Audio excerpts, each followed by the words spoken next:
welcome back everyone to D&D Outdoors. Today on the show, we dive into the Pitman Robison Act. We kick off our Hunting is Conservation series. So this episode and the next episode, we'll be diving into how hunters play and fishers and all outdoorsmen play a key role in conservation. As we said this role, we're going to be talking about the Pitman Robison Act. It's kind of what's hot in the streets right now, especially with the Return Act hitting Congress as we speak. So how have you been, Dustin? Doing pretty good, man. I like your shirt there. Thank you. Just really brings out my eyes. Oh, you got these today. Yeah, we could have twinned. I was like debating, do I wear the light gray or the dark gray? And then the dark gray was the first one I saw. I was like, all right, I'll just go with the dark gray. Oh man. You doing all right out there? I'm doing good. Can't complain. Just in the hundreds. As I said, I was out on a trip last week and missed a 133-degree day. So that was nice. Didn't have to deal with that. What about you? I'm hanging in there. We're supposed to be getting that 100-degree weather this weekend. So yeah, and I was at a elk seminar last night to learn more about elk hunting. And one of the speakers there said, you complain about the heat, but all the heat means is you're another month closer to deer and elk season. I was like, I like the way he thinks on that one, because that's a good way to think. I've seen the memes floating around about how you have, it's a summer, a fake summer, hell's back door, yeah, another fake summer, then a real fall or something like that. And it's like, yeah, we're right there. Yeah. We're so close, but yet so far. Yeah, I am ready for fall. Yes. Oh, I am too. I'm ready for the cool weather, the pumpkin spice lattes, and the venison. I wouldn't go that far. You're secretly a pumpkin spice latte fan. You don't gotta lie. I can honestly say I have never drunk anything with pumpkin spice and or latte in the name. Well, you're one of the few. I gotta say that. I wish I could say that. Every now and then a good pumpkin spice latte really gets me going. And there goes the viewers. I'm just kidding. I've had one just because I wanted to try it out. But other than that, no, I haven't had many in my life. Cat's out the bag now. Yeah, I like my coffee black with no cream, no sugar. Oh man. I think I can actually go out on a limb and say I've never stepped foot in a Starbucks. I wish I could say that. I can't say that. I've been through more than I would like to say, especially in my college and they have right in the university center right there. But that was before I knew all the crazy stuff that Starbucks is part of. That was when I was young and naive. Oh man! I'll give you my address. You can just mail that man card back to me. I will. I lost that a while ago, so I'm gonna have to go find it. Oh man! But yeah. So yeah, Pitman Robison Act. Good. So I think as we do talk about it, it's good to talk about. I think it's really in common what's happening right now in the present. And it's just really something that I think sportsmen, hunters, fishermen, everything just really haven't really thought of, because it's always just kind of in that background, just something you've always accepted. It's something that needs to be brought back up, just a refresher or a reminder about. Yeah. Yeah.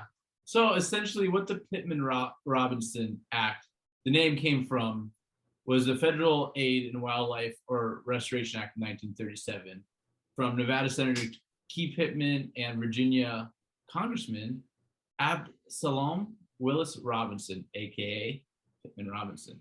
I didn't know it was a Virginia congressman as well. Did you know that? I did not. No. She's learning something already. Learn something new every day.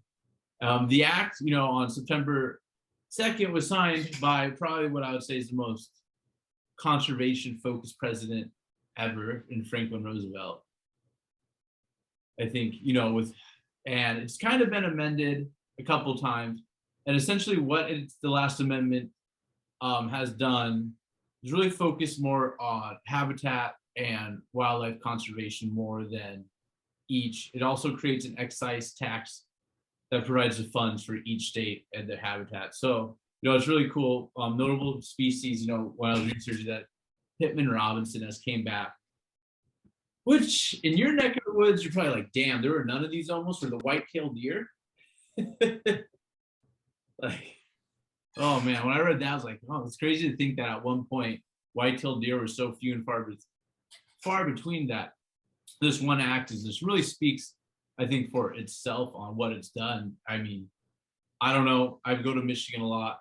We don't have them out here, but the white-tailed deer, they're there, like they're everywhere. Like they're there. It was stories that I heard my dad and grandfather talking about that, it was, if you saw a deer track, everybody had to come look at it because you rarely saw any deer. Yeah. And now they're everywhere. I think my grandfather, before he passed, he'd only killed 2 deer. Oh, really? Interesting. Yeah, that's crazy. Just how the times have changed because of this act. It also brought back wild turkeys and wood ducks. I don't know, I've heard mixed things about wild turkeys, that they've been back, but it seems like now they might be declining again, which is the perfect time to pull this bill, and we're going to need help getting the turkeys to come back. Wood ducks, that'd be awesome. I'd love to have a wood duck on my wall. I'm sorry. I'd love to go hunt for one, and they're just cool ducks, I think, at least.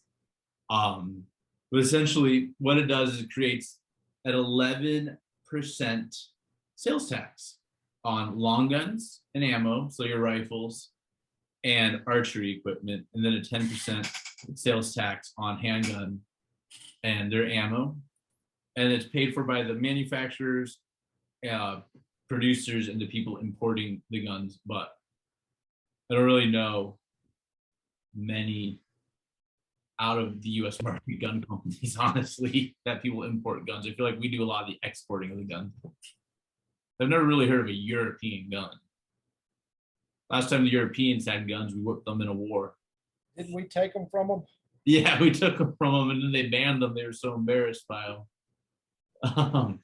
Which, it's a country that only allows a household to have one gun. Really? It's like a double-barreled shotgun with a rifle stuck in the middle. It's three barrels. Interesting. I've never even heard of that. I've seen one, and that's been years ago. Interesting. That'd be kind of cool gun to see, though. Honestly. Oh man.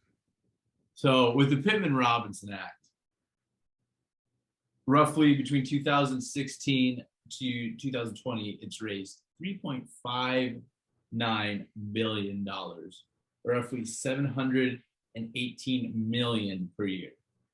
That's a lot of money. In that 4-year span, it's done almost, not the greatest math, but it's done almost a quarter of the amount that Pitman Robison has made within the close to 90, 80 some years it's been around. It's overall it's created 11.5 billion in revenue for funding for these animals.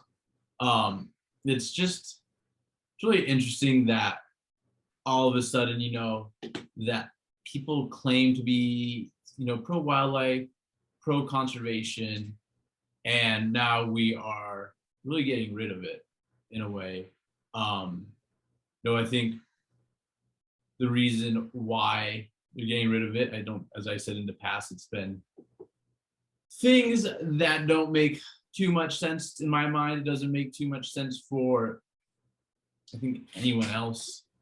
I think it might have been one of those bills, this Return Act, that kind of Pitman Robison Act got thrown into it.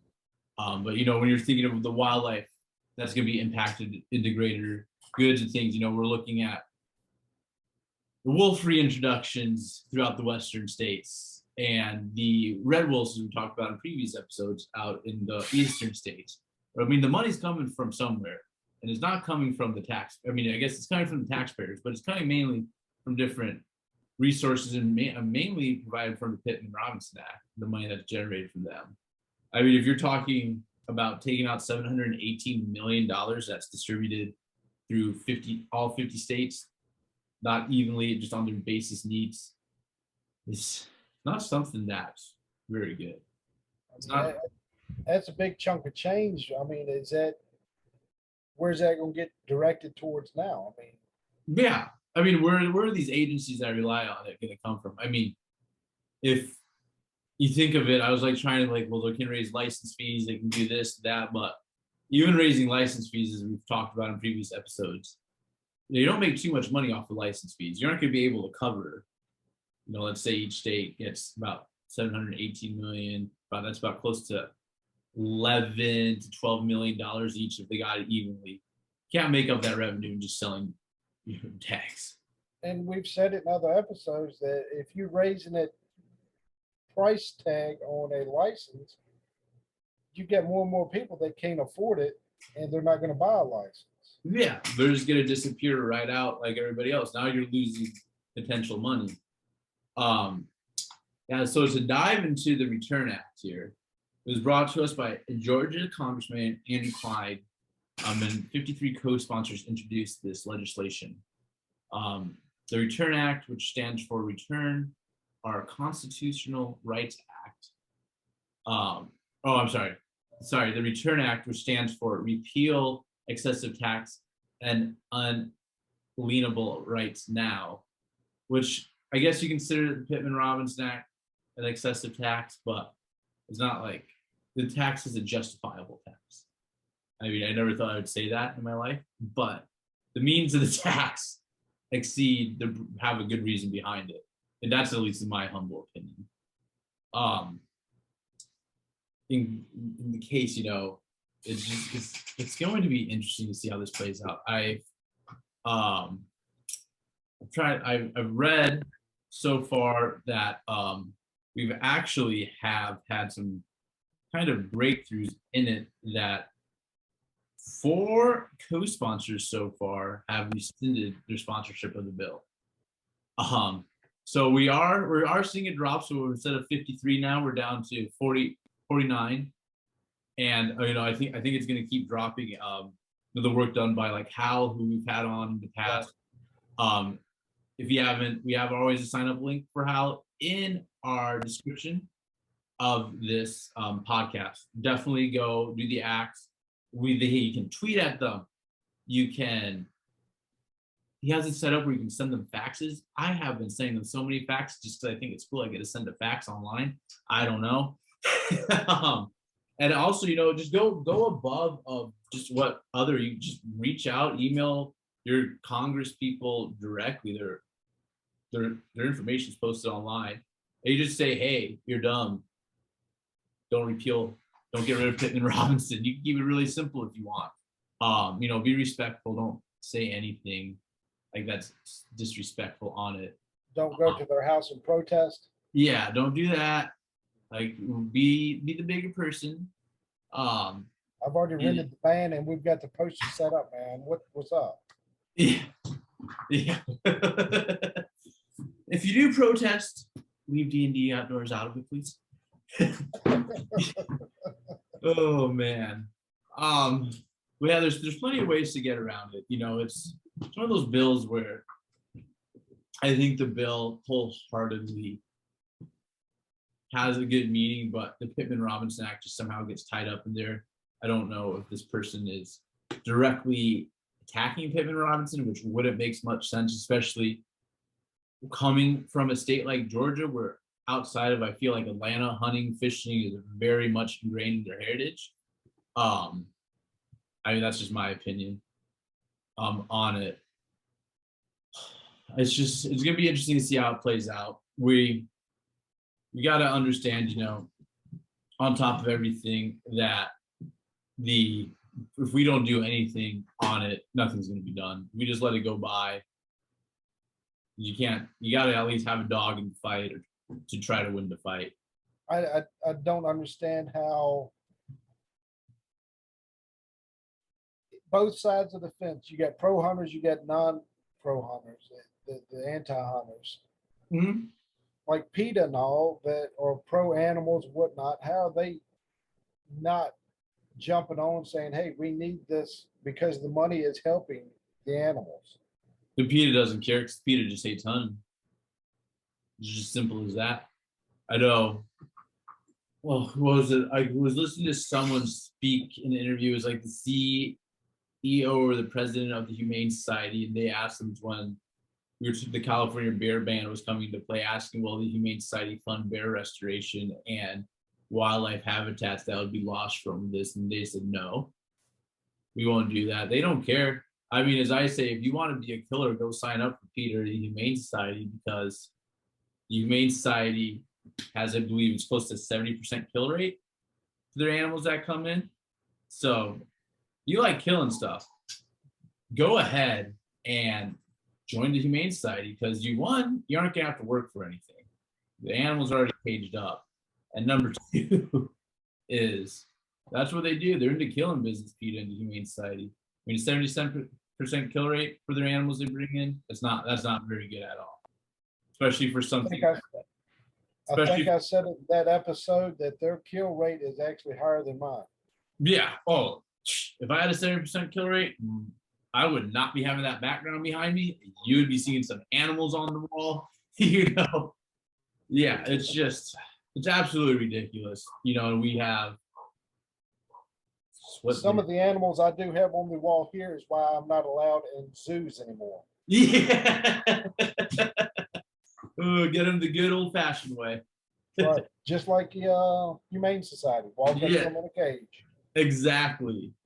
Oh my goodness. Yeah, it's ridiculous. It's a crazy world we live in. But yeah, as I said, like, please reach out to your senators. Use our HOWL action items that we do have in our link in the bio to sign up for it. Or the link in the description on the bio. But actually, you can follow us on Instagram and Facebook at DND Outdoors. We do have in our link tree a direct link to how to sign up as well, which is pretty cool. And as always, thank you guys for listening. And we're gonna keep diving into kind of the next episode will be the North American model of conservation, which is very important to hunters as well. And then it will be hunting season almost. It kind of gets me excited to say that. Hopefully this hunting season, I'll be on Headline Outdoors killing something this year or harvesting something. Me too. Instead of me just cooking. We'll see. I mean, that's the plan at least. No one goes, I don't do all that work just to look at the damn sunset or sunrise. I'm trying to think. I just need to become a sunrise photographer and sunset photographer. I think I'm getting good at that for the most part. But thank you guys for listening very, very much. Hope you guys have a great rest of your day. And if you are heading to work, it will be over soon. 100% American made. Pure Pro is the leading company for outdoor cushions, with multiple comfortable styles to meet your hunting and fishing needs, like their flat cushions, low back cushions, or high back cushions. Don't forget about the rail sleeves. Check out which style best fits your needs at pure-pro.com.